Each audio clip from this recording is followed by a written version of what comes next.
Hello dear students, welcome back to Royce and creations YouTube channel. So ಈ ಒಂದು ವಿಡಿಯೋದಲ್ಲಿ ನಾವು 10ನೇ ತರಗತಿಯ SEA1 question paper second language English ವಿಷಯಕ್ಕೆ ಸಂಬಂಧಿಸಿದಂತೆ ಅವುಗಳ ಸಂಪೂರ್ಣ ಉತ್ತರಗಳನ್ನು ನಾವು ಈ ವಿಡಿಯೋದಲ್ಲಿ ಡಿಸ್ಕಷನ್ ಮಾಡ್ತಾ ಹೋಗೋಣ. ಮಕ್ಕಳ ಯಾರೆಲ್ಲ ಮೊದಲ ಬಾರಿ ನಮ್ಮ ಚಾನಲ್ ನೋಡ್ತಾ ಇದ್ದೀರಾ, ಸಬ್ಸ್ಕ್ರೈಬ್ ಮಾಡಿ ಹಾಗೂ ನಿಮ್ಮ ಫ್ರೆಂಡ್ಸಿಗೆ ಶೇರ್ ಮಾಡಿ. ಸೊ ನಾಳೆ ನಿಮಗೆ ಇಂಗ್ಲೀಷ್ ಎಕ್ಸಾಮ್ ಇರೋದ್ರಿಂದ ನಾನು ನಿಮಗೆ ಒಂದು 2 ಮಾಡಲ್ ಕ್ವಶನ್ ಪೇಪರ್ಸನ್ನು ಅವುಗಳ ಕೀ ಆನ್ಸರ್ಸ್ಗಳ ಜೊತೆಗೆ ಡಿಸ್ಕಷನ್ ಮಾಡೋದ್ರಿಂದ ನೀವು ನಾಳೆ ಬರೆಯುವಂತಹ ಎಕ್ಸಾಮ್ಗೆ ಪ್ರಿಪೇರ್ ಆಗಲಿಕ್ಕೆ ಬಹಳಷ್ಟು ಯೂಸ್ಫುಲ್ ಆಗ್ತದೆ ಅಂತ ಹೇಳ್ತಾ ಈ ವಿಡಿಯೋನ ಮಾಡ್ತಾ ಇದ್ದೀವಿ. ಸೊ ಹಾಗಾಗಿ ವಿಡಿಯೋನ ಪೂರ್ತಿಯಾಗಿ ನೋಡಿ, ಇದರ ಉಪಯೋಗವನ್ನು ಪಡೆದುಕೊಂಡು ನಿಮ್ಮ ಫ್ರೆಂಡ್ಸಿಗೂ ಸಹ ಶೇರ್ ಮಾಡಿ ಅಂತ ಹೇಳ್ತಾ ವಿಡಿಯೋ ಪ್ರಾರಂಭಿಸ್ತಾ ಇದ್ದೀನಿ. So first main 4 alternatives are given for each of the following. Questions are incomplete statement. Choose the correct alternative and write the complete answer along with its letter of alphabet. So ಇಲ್ಲಿ ನಿಮಗೆ 4 questions ಇರ್ತದೆ, multiple choice questions. ಅಲ್ಲಿ ಏನು ಕೊಟ್ಟಿರ್ತಾರೆ ಅದನ್ನು question ಅರ್ಥ ಮಾಡ್ಕೊಂಡು answer ಮಾಡ್ತಾ ಹೋಗಿ ಮಕ್ಕಳ. Question number 1, choose the appropriate question tag for the statement. So ಒಂದು ಕ್ವಶನ್ ಕೊಟ್ಟಿದ್ದಾರೆ ಮಕ್ಕಳ, ಅದಕ್ಕೆ ಕರೆಕ್ಟ್ ಆಗಿರೋ ಕ್ವಶನ್ ಟ್ಯಾಗನ್ನು ನೀವು ಸೆಲೆಕ್ಟ್ ಮಾಡಬೇಕು. It was a frightful proposition for Swami. So correct ಆಗಿರುವಂತಹ ಕ್ವಶನ್ ಟ್ಯಾಗು, ಸೊ ಇಲ್ಲಿ 4 ಕೊಟ್ಟಿದ್ದಾರೆ ಮಕ್ಕಳು. ಇದರಲ್ಲಿ wasn't it is the correct question tag. ಹಾಗಾಗಿ ನೀವು ಆಪ್ಷನ್ ಸಿ ಅನ್ನು ಸೆಲೆಕ್ಟ್ ಮಾಡಬೇಕಾಗ್ತದೆ. Second question, read the given conversation and choose the language function for the underline. So underline ಎಳೆದಿರುವಂತಹ ಕ್ವಶನ್ಗೆ ಕರೆಕ್ಟ್ ಆಗಿರುವ ಲ್ಯಾಂಗ್ವೇಜ್ ಫಂಕ್ಷನ್ ನಾವು ಬರೀಬೇಕಾಗ್ತದೆ ಮಕ್ಕಳ. ಸೊ ಅದನ್ನು ಓದ್ಕೊಳ್ಳಿ, ಕನ್ವರ್ಸೇಷನನ್ನು ಓದ್ಕೊಳ್ಳಿ, ಸುಧಾ ಮತ್ತು ರಾಧಾ ನಡುವೆ ನಡೆಯುವಂಥದ್ದು. ಸೊ ಇಲ್ಲಿ come I will drop you. So ಇಲ್ಲಿ ಕರೆಕ್ಟ್ ಆಗಿರುವ ಲ್ಯಾಂಗ್ವೇಜ್ ಫಂಕ್ಷನ್ ಯಾವ್ದು ನೋಡಿ, come I will drop you. So ಅಲ್ಲಿ ಏನು ಮಾಡ್ತಾ ಇದ್ದಾರೆ, ದೇ ಆರ್ ಆಫರಿಂಗ್, ಯಾರು ರಾಧಾ ಸುಧಾಗೆ ಆಫರ್ ಮಾಡ್ತಾ ಇದ್ದಾಳೆ. ಹಾಗಾಗಿ ಕರೆಕ್ಟ್ ಆಗಿರುವ ಲ್ಯಾಂಗ್ವೇಜ್ ಫಂಕ್ಷನ್ ಏನಾಗಿರ್ತದೆ ಮಕ್ಕಳ ಅಂದರೆ ಅದು ಆಫರಿಂಗ್ ಹೆಲ್ಪ್ ಆಗಿರ್ತದೆ. ಹಾಗಾಗಿ option C is the right answer. Next question number 3, read the following conversation and fill in the blank. So ಇಲ್ಲಿ ಟೀಚರ್ ಮತ್ತು ಸ್ಟೂಡೆಂಟ್ ನಡುವೆ ಆಗುವ ಕನ್ವರ್ಸೇಷನನ್ನು ಕೊಟ್ಟಿದ್ದಾರೆ, ಅದನ್ನು ಓದ್ಕೊಂಡು ಆ ಬ್ಲ್ಯಾಂಕಲ್ಲಿ ಏನನ್ನು ನಾವು ಫಿಲ್ ಮಾಡಬೇಕು ನೋಡ್ಕೊಳ್ಳಿ. If you had reached the bus stop in time you dash miss the bus ಅಂತ ಇದೆ. ಸೊ ಇಲ್ಲಿ you would not have. So ಹಾಗಾಗಿ ಇಲ್ಲಿ ವುಡ್ ನಾಟ್ ಹ್ಯಾವ್ ಅನ್ನೋದಕ್ಕೆ ಕರೆಕ್ಟ್ ಆಗಿರೋ ಆನ್ಸರ್ ಆಗಿರ್ತದೆ. ಹಾಗಾಗಿ ಆಪ್ಷನ್ ಬಿ ಅನ್ನು ನೀವು ಸೆಲೆಕ್ಟ್ ಮಾಡಬೇಕಾಗ್ತದೆ. Next question number 4, read the following and choose the infinitive. So ಇಲ್ಲಿ ಕರೆಕ್ಟ್ ಆಗಿರೋ ಇನ್ಫಿನಿಟಿವನ್ನು ಸೆಲೆಕ್ಟ್ ಮಾಡಬೇಕು. Roma Talreja jammed between other womans was trying to find some space. So ಇಲ್ಲಿ ಕರೆಕ್ಟ್ ಆಗಿರುವ ಇನ್ಫಿನಿಟಿವ್ ಯಾವುದು ನೋಡಿ ಮಕ್ಕಳ. ಸೊ ಇಲ್ಲಿ ನೋಡಿ, jammed, trying, was trying, to find. So ಹಾಗಾಗಿ ಇನ್ಫಿನಿಟಿವ್ ಯಾವುದಾಗಿರ್ತದೆ ಮಕ್ಕಳ, ಟು ಫೈಂಡ್ ಆಗಿರ್ತದೆ. ಹಾಗಾಗಿ option D is the right answer. Next, do as directed. So ಇಲ್ಲಿ 12 ಕ್ವಶನ್ಸ್ ಇರ್ತದೆ ಮಕ್ಕಳ, ವೆರಿ ಈಸಿ, ಅರ್ಥ ಮಾಡ್ಕೊಂಡು ಆನ್ಸರ್ ಮಾಡಿ. Question number 5, which one of the following word as 1 syllable. So ಇಲ್ಲಿ ರೀಚ್, ಸಿಲ್ವರ್, ಕಿಲೋ, ಪೇಪರ್ ಅಂತ ಇದೆ. ಸೊ ಅವುಗಳಲ್ಲಿ 1 syllable ಯಾವುದು ಮಕ್ಕಳ, ರೀಚ್ ಆಗಿರ್ತದೆ. ಹಾಗಾಗಿ ನೀವು ರೀಚ್ ಅಂತ ಹೇಳಿ ಬರೆದ್ರೆ 1 ಅಂಕ ಸಿಗ್ತದೆ. Next question number 6, combine the word in a column A with its collocative word in column B. So ಇಲ್ಲಿ ಕಾಲಮ್ ಎನಲ್ಲಿ ಕಾಲ್ ಅಂತ ಇದೆ. ಸೊ ಇಲ್ಲಿ ಕಾಲಮ್ ಬಿನಲ್ಲಿ table, phone, centre and floor. Obviously ಅದು ಕಾಲ್ ಸೆಂಟರ್ ಆಗಿರ್ತದೆ. ಹಾಗಾಗಿ ನೀವು ಸೆಂಟರ್ ಅನ್ನೋದಕ್ಕೆ ನೀವು ಮಾರ್ಕ್ ಮಾಡಬೇಕಾಗ್ತದೆ. Next question number 7, fill in the blank using a correct article. Who is dash fastest bowler in the class. So ಇಲ್ಲಿ correct ಆಗಿರೋ article ಯಾವುದು ಅಂದರೆ who is the fastest bowler in the class ಆಗ್ತದೆ. ಹಾಗಾಗಿ the is the correct article. 8th question, fill in the blank using suitable linker. So ಇಲ್ಲಿ correct ಆಗಿರುವ ಲಿಂಕರನ್ನು ನೀವು ನೋಡಬೇಕಾಗ್ತದೆ ಮಕ್ಕಳ. Swami argued with father dash it was useless. So ಅಲ್ಲಿ but ಅನ್ನು ನಾವು ಲಿಂಕರ್ ಆಗಿ ಬಳಸಬೇಕಾಗ್ತದೆ ಮಕ್ಕಳ. ಹಾಗಾಗಿ but is a Swami argued with father but it was useless. Question number 19, fill in the blank with appropriate preposition. Rajiv went to the railway station at 10:30 AM. So ಹಾಗಾಗಿ ಇಲ್ಲಿ ನೀವು ಏನಂತ ಬರಿಬೇಕಾಗುತ್ತೆ ಮಕ್ಕಳ, ಅಟ್ ಅನ್ನೋದನ್ನು ನೀವು ಬರಿಬೇಕಾಗ್ತದೆ. Question number 10, fill in the blank with appropriate tense form of the verb given in the bracket. V dash the test today. So ಇಲ್ಲಿ ಬಿ ಪ್ಲಸ್ ರೈಟ್ ಅಂತ ಇದೆ ಮಕ್ಕಳ. ಸೊ ಅಲ್ಲಿಗೆ ಕರೆಕ್ಟ್ ಆಗಿರ್ಬೋದು ಆರ್ ರೈಟಿಂಗ್ ಅಂತ ಹೇಳಿ ನೀವು ಬರೆದ್ರೆ ಸೊ ಕರೆಕ್ಟ್ ಆಗಿರುವಂಥದ್ದು ವರ್ಬ್ ಆಗುತ್ತೆ. We are writing the test today. Question number 10, use the word smile as A verb in a sentence. See, so easily you can write I smile at her, she smile beautiful. So any sentence ನಿಮ್ಗೆ ಯಾವುದು ಈಸಿಯಾಗಿ ಬರ್ತದೆ ಅದನ್ನು ನೀವು select ಮಾಡಿ ಬರೀರಿ.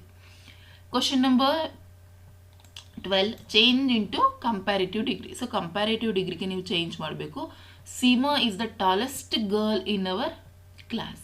So ಅದನ್ನು comparative ಡಿಗ್ರಿಗೆ ಬರೀಬೇಕಾದ್ರೆ Seema is taller than any other girl in the class.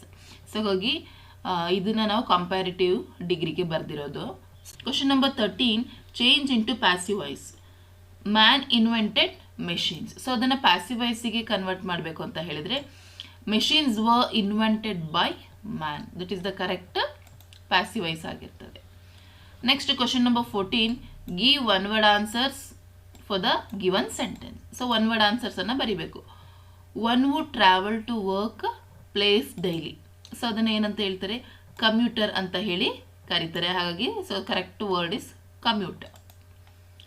Question number 15, write the correct form of the word given in the bracket. Supreme court gave correct dash in the court today. So ಇಲ್ಲಿ judge ಅಂತ ಇದೆ ಮಕ್ಕಳ. So ಹಾಗೆ ಏನಾಗಬೇಕಲ್ಲಿ judgment ಆಗ್ತದೆ. ಹಾಗಾಗಿ ನೀವು ಅಲ್ಲಿಗೆ judgment ಅಂತ ಬರೆದ್ರೆ ಕರೆಕ್ಟ್ ಆಗಿರುವಂತಹ ವರ್ಡ್ ಆಗ್ತದೆ ಮಕ್ಕಳ. Next question number 16, read the given conversation and change into underlined sentence into reported speech. So ಇಲ್ಲಿ ಲತಾ ಮತ್ತು ನಿಖಿತಾ ನಡುವೆ ಆಗಿರುವ ಕನ್ವರ್ಸೇಷನ್ ಕೊಟ್ಟಿದ್ದಾರೆ. What are you doing? I am completing my maths homework. So ಅಲ್ಲಿ ನಿಮಗೆ ಅಂಡರ್ಲೈನ್ ಎಳೆದಿರುವಂಥ ಇದಕ್ಕೆ ನೀವು ರಿಪೋರ್ಟೆಡ್ ಸ್ಪೀಚನ್ನು ನೀವು ಬರೀಬೇಕಾಗುತ್ತೆ. Nikhita replied that she was completing her maths homework. So ಹಾಗಾಗಿ ಇಷ್ಟನ್ನು ನೀವು ಕರೆಕ್ಟಾಗಿ ಇದೇ ರೀತಿ ಬರೀಬೇಕು. Nikhita replied that she was completing her maths homework ಅಂತೇಳಿ ಬರೆದ್ರೆ so it's correct. You will get 1 marks. Next, third main, the following sentence was 2 errors. Edit the sentence and rewrite in the answer book. So, ಇಲ್ಲಿ question number 17 ನೋಡ್ಕೊಳ್ಳಿ. Hemant moved to the edge of the compound to pluck flowers. He last balance fell down but broke his leg. So ಇಲ್ಲಿ clues ಕೊಟ್ಟಿದ್ದಾರೆ. Spelling mistake to be correct. He last, so ಇಲ್ಲಿ LAST last ಕೊಟ್ಟಿದ್ದಾರೆ ಮಕ್ಕಳ. Actually that is LOST lost ಅಂತ ಹೇಳಿ ಆಗಬೇಕಾಗ್ತದೆ. ಅದೇ ರೀತಿ ನಿಮ್ಗೆ ಇಲ್ಲಿ ನೋಡಿ ಇನ್ನೊಂದು ಕ್ವಶನ್ ಇದೆ. He fell down but broken his leg. So conjunction to be corrected. ಇಲ್ಲಿ ಬಟ್ ಅಂತ ಇದೆಯಲ್ಲ ಮಕ್ಕಳ. ಸೊ ಅಲ್ಲಿಗೆ ನೀವು ಆ್ಯಂಡ್ ಅಂತ ಹೇಳಿ ಬರೆದ್ರೆ ವಿಲ್ ಗೆಟ್ 2 marks. ಸೊ ಇದಿಷ್ಟು ನೀಟಾಗಿ ಬರೆದ್ರೆ ನೋಡಿ ಗ್ರಾಮರಿಂದ ಈಸಿಯಾಗಿ ನೀವು ಅಂಕಗಳನ್ನು ಗಳಿಸ್ಕೊಳ್ಳಿಕ್ಕೆ ಸಾಧ್ಯ ಆಗ್ತದೆ. ಹಾಗಾಗಿ ನೀವು ಯಾವುದೇ ರೀತಿಯ ಮಿಸ್ಟೇಕ್ಸನ್ನು ಮಾಡ್ಕೊಬೇಡಿ, ಚೆನ್ನಾಗಿ ಪ್ರಾಕ್ಟೀಸನ್ನು ಮಾಡ್ಕೊಳ್ಳಿ. Next fourth main, answer the following questions in 2-3 sentences. So ಇಲ್ಲಿ 7 questions ಬರ್ತದೆ ಮಕ್ಕಳ. Question number 18, Swami's father drew his attention to a report in a newspaper. What was the report about? So the newspaper report was about the bravery of village lad who, while returning home by the jungle path, fought with a tiger. He stayed half a day on the tree till some people came to kill the tiger. Question number 19, how did Dr. Ambedkar and Mahatma Gandhi ji try to wipe out caste discrimination from India? So the both Dr.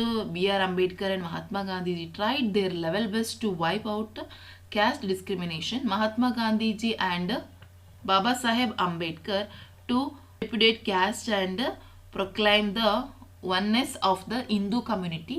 Gandhiji did so by reminding the higher caste of their duty towards the depressed classes. Baba Saheb Ambedkar did the same by reminding them of their inherent rights to equality with the higher and more powerful caste. One stressed the duties and other stressed the right together. So idistu answers anna ನೀವು ಅಲ್ಲಿ ಬರಿಬೇಕಾಗ್ತದೆ. Next question number 20, what makes you think that Don Anselmo was a man of principle? American surveyed the land and found that the land was more than 8 acres. They offer doubled amount for the land. He rejected the offer and stick to the words what he had already quoted. This shows that he was a man of principle. Next question number 21, how can you say that Dr. Ambedkar was a voracious reader? See, Dr. B.R. Ambedkar had a insatiable thirsty for books. He bought books, curtailing his daily needs. In New York, he said to have purchased about 2000 old books, and it is recorded that at the time of second round table conference in London, he bought so many books that they had to be sent to India in 32 boxes. Next question number 22. Why is the poet curious? So ಅದಕ್ಕೆ correct ಆಗಿರೋ answer because the motherland did not wish to listen a song about physical features, temples, dams, lakes and technology of the country. Question number 23. Why were Babu and Manju disappointed with the way the students were marching? So Babu and Manju were a bit disappointed with the way students were marching because the students marched in complete silence. There were no slogans, no shouts. They expected the post to be violent. So ಆ ಕ್ವಶನ್ಗೆ option ಅನ್ನು ಕೊಟ್ಟಿದ್ದಾರೆ ಮಕ್ಕಳ. Why did Patil the sub inspector come to the Mohan's house? So Patil, the sub-inspector, had come there to inquire about the cyclostyling machine and to warn about the raid. Mohan's mother believed him. She allowed him to take the cyclostyling machine. Next question number 24. How did Dicky Dalmo prepare for the task of scaling Mount Everest? For that question, option is there. What can we learn from the Dalmo's life? From the childhood days, she had an urge to climb the Mount Everest. Daily, she watched the beautiful and breathtaking view of the mountain. She had firm determination and hard work. She practiced 4 hours daily. She had a one-track mind and ready to face hardship. Her desire grew when she came to know about the newly opened mountaineering institute. So ಅದಕ್ಕೂ ಆಪ್ಷನ್ದು ಆನ್ಸರನ್ನು ಅಲ್ಲಿ ಕೊಟ್ಟಿದ್ದೀವಿ ಮಕ್ಕಳ, ನೋಡಿ ಪ್ರಾಕ್ಟೀಸನ್ನು ಮಾಡ್ಕೊಳ್ಳಿ. Next 5th main answer the following questions in 5 to 6 sentences each. Question number 25. How do you say that Baleshwar was kind enough to save Roma Talreja's life? So ಅದು ಸಹ ಲಾಂಗ್ ಆನ್ಸರ್. ಸೊ ಈಸಿ ಇದೆ ಮಕ್ಕಳ. ಸೊ ಪ್ರಾಕ್ಟೀಸನ್ನು ಮಾಡ್ಕೊಳ್ಳಿ ಕಂಪ್ಲೀಟ್. ಅದಕ್ಕೂ ಸಹ ಇಲ್ಲಿ ನೋಡಿ answer ಇದೆ. ಸೊ ನೀವು ವಿಡಿಯೋನ ಪಾಸ್ ಮಾಡಿ ನೋಡ್ಕೊಳ್ಳಿ, ಅಥವಾ ಕ್ವಶನ್ಸನ್ನು ಆಲ್ರೆಡಿ ನಿಮ್ಮ ಶಾಲೆಗಳಲ್ಲಿ ಕೊಟ್ಟಿರ್ತಾರೆ ಕ್ವಶನ್ ಆನ್ಸರ್ಸಲ್ಲಿ. ಸೊ ಅದನ್ನು ನೋಡಿ ಪ್ರಾಕ್ಟೀಸನ್ನು ಮಾಡ್ಕೊಳ್ಳಿ. Next question number 26. How does the mother earth show her patience in each situation in the poem I am the land? So ನಿಮಗೆ ಏನೂ ಕಲ್ತಿಲ್ಲ ಅಂದರೆ ಐ ಆಮ್ ದ ಲ್ಯಾಂಡ್ ಅದು ಸಮ್ಮರಿಯನ್ನು ನೋಡ್ಕೊಂಡಿದ್ರೆ ಮಕ್ಕಳ, ಸೊ ಈಸಿಯಾಗಿ ನೀವು ಇದಕ್ಕೆ ಆನ್ಸರನ್ನು ಬರಿತಾ ಹೋಗ್ಬೋದು. ಸೊ ಹಾಗಾಗಿ ಬಹಳ ಈಸಿಯಾಗಿ ನೀವು ಮಾರ್ಕ್ಸನ್ನು ಅಲ್ಲಿ ಪಡ್ಕೊಬೋದು ಮಕ್ಕಳ. ನೆಕ್ಸ್ಟ್ ವೆರಿ ಇಂಪಾರ್ಟೆಂಟ್ ಆರ್ ಸಿಗಳಿರ್ತವೆ ಇಲ್ಲಿ, 4 ಆರ್ ಸಿಗಳು. ಸೊ ಪ್ರತಿ ಆರ್ ಸಿಗೂ 3 ಮಾರ್ಕ್ಸ್ ಇರ್ತದೆ. Question number 27. I will make you the laughing stock of your school. Who is you refer here? So ಇಲ್ಲಿ ಯಾರನ್ನು ರೆಫರ್ ಮಾಡ್ತಿರೋದು? ಸ್ವಾಮಿಯನ್ನು ರೆಫರ್ ಮಾಡ್ತಿರೋದು. Who wanted to make him the laughing stock of his school? Swami's father wanted to make Swami the laughing stock of his school. Why did speaker tell like that? Because Swami used to sleep beside his granny like a baby. He wanted him to be courageous. Next question number 28. Please help me take her to a hospital. Name the speaker of the above line. So Baleshwar Mishra. So ಹಾಗಾಗಿ ಬಾಲೇಶ್ವರ್ ಮಿಶ್ರಾ ಅಂತ ಬರೆದ್ರೆ 1 marks ಸಿಗುತ್ತೆ. Who did he requested to help him? So that is a motorists. So the motorist ಅಂತ ಹೇಳಿ ಬರೆದ್ರೆ 1 ಅಂಕ. Next what was the response? So ಅಲ್ಲಿ ಏನು ರೆಸ್ಪಾನ್ಸ್ ಆಗಿರುತ್ತೆ? No one stop to help Baleshwar. Question number 29. I knew they were good people, but I did not shell the trees in the orchard. Question number 8 ಇದರಲ್ಲಿ who is the I here ಇದೆ. So ಅದಕ್ಕೆ Donald Selmo. Next who were the good people? That is American. Next question number C. Why didn't she sell the trees? Because they belong to the children of the village. Question number 30. What song shall I sing of you, my mother? Who does I refer? That is poet V.K. Gokak. Next, who is the mother here? Mother India. Next, C. What type of song does the poet wish to sing? The poet wished to sing praising song of Mother India. So ಇದಿಷ್ಟು ನಿಮಗೆ RCಯಲ್ಲಿ ಬರುವಂಥ questions ಆಗಿರ್ತದೆ. Next 7th main ಬಂದರೆ given below is the profile, right A paragraph using a clues given below. So ಬಹಳ easy, ನಿಮಗೆ 3 ಮಾರ್ಕ್ಸಿಗೆ ಮಕ್ಕಳ profile writing ಇರ್ತದೆ ಮಕ್ಕಳ. ಹಾಗಾಗಿ ಅಲ್ಲಿ ಏನು ಕೊಟ್ಟಿದ್ದಾರೆ ಅವ್ರದ್ದು ಇದು ಬಯೋಡಾಟಾವನ್ನು, ಸೊ ಅದನ್ನು ನೋಡಿಕೊಂಡು ನೀವು ಪ್ರಾಕ್ಟೀಸ್ ಮಾಡಬೇಕಾಗುತ್ತೆ. ಇಲ್ಲಿ ನೋಡಿ, age 45 years, height, name Shrimati Soumya. So ಅದಷ್ಟನ್ನು ನೀವು ಬರ್ಕೊಂಡು ಸೊ ನೀಟಾಗಿ ಆನ್ಸರನ್ನು ಮಾಡಿ. ನೋಡಿ, ಅದು Shrimati Soumya is a 45-year-old. Her height is 5.2 feet and weight 52 kilograms. She holds an MA economics and other in music. So ಈ ರೀತಿ ಸೆಂಟೆನ್ಸನ್ನು ಮಾಡಿ ಬರೆದ್ರೆ ನಿಮಗೆ 3 ಅಂಕಗಳಲ್ಲಿ ಸಿಗ್ತದೆ ಮಕ್ಕಳ. ನೆಕ್ಸ್ಟ್ ಕ್ವಶನ್ ನಂಬರ್ 32ನಲ್ಲಿ develop the story using a clues given below. So ಇಲ್ಲಿ ಒಂದು ಕ್ಲೂಸನ್ನು ಯೂಸ್ ಮಾಡಿಕೊಂಡು ನೀವು ಸ್ಟೋರಿಯನ್ನು ಬರೀಬೇಕಾಗ್ತದೆ ಮಕ್ಕಳ. So poor wood cutter, so wood ಕಟ್ಟರ್ದು ಅಲ್ಲಿ ಸ್ಟೋರಿಯನ್ನು ಕೊಟ್ಟಿರೋಂಥದ್ದು. ಸೊ ಅದಕ್ಕೆ moral honesty is always rewarded. So ಈ ರೀತಿ ನೀವು ಬರೆದ್ರೆ ನಿಮಗೆ ಅಲ್ಲೂ ಸಹ 3 ಅಂಕ ಸಿಗ್ತದೆ. ಆ್ಯಂಡ್ ಮತ್ತೆ next study the picture given below. So ಇದು ಸಹ ಬಹಳಷ್ಟು ಈಸಿ ಮಕ್ಕಳ. ನಿಮಗೆ write a description or an account of what the picture suggest to you in the paragraph. So ನೀವಲ್ಲಿ ಏನನ್ನು ಅರ್ಥ ಮಾಡ್ಕೊತಾ ಇದ್ದೀರಾ ಆ ಪ್ಯಾರಾಗ್ರಾಫನ್ನು ನೋಡಿ ಅದನ್ನು ನೀವು ಬರಿತಾ ಹೋಗಬೇಕು. ನೋಡಿ, ನಿಮ್ಗೆ ಇಲ್ಲೊಂದು example, this picture shows the harsh reality of child labour. So ಇದ್ರ ಬಗ್ಗೆ ಇರೋವಂಥದ್ದು. ಸೊ ಹಾಗಾಗಿ ಈ ರೀತಿ ಬರೋಕ್ಕೆ ಪ್ರಾಕ್ಟೀಸ್ ಮಾಡ್ಕೊಳ್ಳಿ. ಸೊ ಇದರ ಒಂದು PDF ಅನ್ನು ಸಹ ನಾನು ನಿಮ್ಮ ಡಿಸ್ಕ್ರಿಪ್ಷನಲ್ಲಿ ಕೊಟ್ಟಿರ್ತೀನಿ. ಸೊ ಪ್ರಾಕ್ಟೀಸನ್ನು ಮಾಡ್ಕೊಳ್ಳಿ. Next quote from memory, the quality of mercy. So ಅದನ್ನು ನೀವು ಪ್ರಾಕ್ಟೀಸ್ ಮಾಡ್ಕೊಂಡಿರಿ ಮಕ್ಕಳ. ಸೊ ಅದರಲ್ಲಿ 4 ಲೈನನ್ನು ಬರೆದ್ರೆ ನಿಮಗೆ ಪೂರ್ತಿಯಾಗಿ 4 ಅಂಕ ಸಿಗ್ತದೆ. ನೆಕ್ಸ್ಟ್ ಪ್ಯಾಸೇಜ್ ಇರುತ್ತೆ. ಸೊ ಬಹಳ ಈಸಿ ಮಕ್ಕಳ, 2 ಕ್ವಶನ್ಸ್ ಅಷ್ಟೇ, ಪ್ರತಿ ಕ್ವಶನ್ಸ್ಗೂ 2 ಮಾರ್ಕ್ಸ್ ಇರ್ತದೆ. ಸೊ ಪ್ಯಾಸೇಜನ್ನು ಓದಿ ಪೂರ್ತಿಯಾಗಿ ಓದ್ಕೊಳ್ಳಿ. ಸೊ 2 ಕ್ವಶನ್ ಇರುತ್ತೆ ನೋಡಿ ಇಲ್ಲಿ. Why does the Moon look bright at night and what are creators? It looks bright at night because it reflects the lights of the sun. The moon is round and has many holes called craters on its surface. So ನೋಡಿ, ಈ ರೀತಿಯಾಗಿ ಈಸಿಯಾಗಿ ನೀವು ಬರಿಬೋದು. And next ಒಂದು summary ಇರ್ತದೆ ಮಕ್ಕಳ. Answer the following questions about 8 to 10 sentences. So 4 marks question. So ಇಲ್ಲಿ 2 ಕ್ವಶನ್ಸ್ ಇದೆ ಮಕ್ಕಳ. 2ರಲ್ಲಿ ಯಾವುದಾದ್ರೂ ಒಂದನ್ನು ನೀವು ಆಯ್ಕೆ ಮಾಡಿ, 3 ಕ್ವಶನ್ಸ್ ಇರುತ್ತೆ, ಆಯ್ಕೆ ಮಾಡಿ ಬರೀರಿ. Summarise in your own words the substance of the poem grandma climbs a tree, or how does the poet Marina de Bellagente explain the patience and self assertion of land, or how does the poet VK Gokak want to praise Mother India. So 3ರಲ್ಲಿ ಯಾವುದಾದ್ರೂ ಒಂದನ್ನು practice ಮಾಡ್ಕೊಳ್ಳಿ ಮಕ್ಕಳ. Grandma climbs a tree is very easy. So ಹಾಗಾಗಿ ಅದನ್ನು ಕಲ್ತ್ಕೊಂಡಿರಿ. Next 13th ಮೇನಿಗೆ ಬಂದರೆ right an essay R any one of the following. So ಯಾವುದಾದ್ರೂ ಒಂದು ಎಸ್ಸೆನ, ಗ್ಲೋಬಲ್ ವಾರ್ಮಿಂಗ್ ಇದೆ, social media and water pollutions.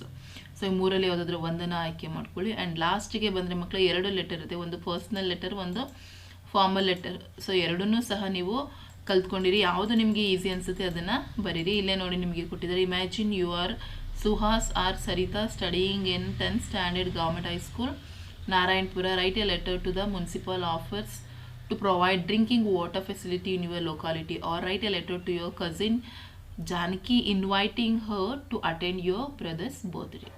So ಹಾಗಾಗಿ ಎರಡನ್ನೂ ಸಹ ನೋಡಿ, ನಿಮಗೆ ಕಂಪ್ಲೀಟಾಗಿ ಆನ್ಸರ್ಸನ್ನು ಕೊಟ್ಟಿದ್ದೀನಿ. ಗ್ಲೋಬಲ್ ಪ್ರತಿಯೊಂದು ಇದಕ್ಕೂ ಎಸ್ಸೆಗಳಿಗೂ ಸಹ ಆನ್ಸರ್ ಇದೆ. ಮತ್ತು ಅದೇ ರೀತಿ ನೀವು ಯಾವ ರೀತಿ ಬರೆಯುವಂಥದ್ದು ಲೆಟರ್ ರೈಟಿಂಗ್ ಅದು ಸಹ ಇಲ್ಲಿದೆ.